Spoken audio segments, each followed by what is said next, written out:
విశాఖ జిల్లా పెందుర్తి నియోజకవర్గం కోటనార్వ గ్రామంలో వైసీపీ అభ్యర్థి అదీప్రాజ్ సతీమణి అండపరెడ్డి శిరీష ఎన్నికల ప్రచారం నిర్వహించారు. ప్రతి ఇంటికి ప్రచారానికి వెళ్తూ మా ఇంట్లో సంక్షేమ పథకాలు అందుతున్నాయని, మళ్లీ జగన్మోహన్ రెడ్డి ముఖ్యమంత్రిని చేస్తామని ప్రజలు తెలియజేస్తున్నారని ఆమె కొనియాడారు.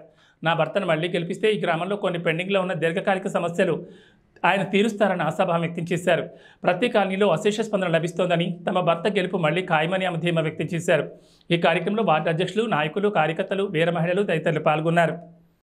88వ వార్డ్ కోటనార్వ ప్రజలందరికీ నా హృదయపూర్వక నమస్కారాలు తెలియజేస్తున్నాను. ఈరోజు నేను కోటనార్వ గ్రామం ఇంటింటి ప్రచారం ప్రారంభించడం జరిగింది.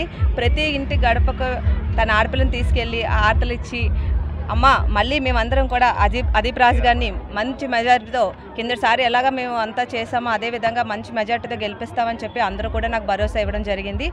అదేవిధంగా అందరికీ కూడా ప్రతి ఇంట కూడా జగనన్న సంక్షేమ పథకాలు, పెన్షన్లు అవనివ్వండి అన్నీ కూడా ప్రతి ఇంట అందరూ కూడా చాలా హ్యాపీగా, అమ్మ జగనన్న మాకు ఎంతో సాయం చేశాడు, మళ్ళీ మేము జగనన్ననే కోరుకుంటున్నాం, మళ్ళీ మాకు జగనన్నే కావాలి, ఆయన సీఎం చేసుకుంటాం, అదే విధంగా అదీప్రాజ్ గారిని ఇక్కడ ఎమ్మెల్యేగా చేసుకుంటాం, మళ్ళీ ఎంపీగా బూడి ముచ్చల్లాడు గారిని కూడా మనం ఇక్కడ ఎంపీగా మళ్ళీ మేము మంచి మెజార్టీతో గెలిపిస్తామమ్మా అని చెప్పేసి అందరూ కూడా నాకు భరోసా ఇవ్వడం జరిగింది.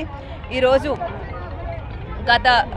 మా కార్యకర్తలు అందరూ కూడా అదే ఉత్సాహంతో, అప్పుడు ఎలా చేశారో అదే ఉత్సాహంతో ఇప్పుడు కూడా మళ్ళీ అందరూ కూడా నాకు మాట ఇవ్వడం జరిగింది. మళ్ళీ కూడా మనం అదీప్రాజ్ గారిని మంచి మెజార్టీతో గెలిపించుకుందామని చెప్పేసి ఇక్కడ చిన్న చిన్న మేజర్ ఇష్యూస్, చాలా డ్రైన్స్ అవనివ్వండి, అలా కొన్ని ఫంక్షన్స్ అవి చిన్న చాలా మేజర్ ఇష్యూస్ ఉన్నాయి.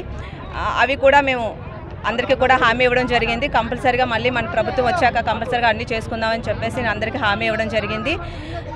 కోటనార్వ ప్రజలందరినీ కూడా నేను ఒకటే కోరుకుంటున్నాను, మళ్ళీ మనం అదీప్రాజ్ గారిని మంచి మెజార్టీతో గెలిపించుకుంటే మనం అన్నీ కూడా చిన్న ఇష్యూస్ ఏవే ఉన్నాయో అన్నీ కూడా మనం క్లియర్ చేసుకుందాం. అందరూ కూడా అదీప్రాజ్ గారిని మంచి మెజార్టీతో గెలిపించమని అందరికీ ప్రార్థిస్తున్నాను.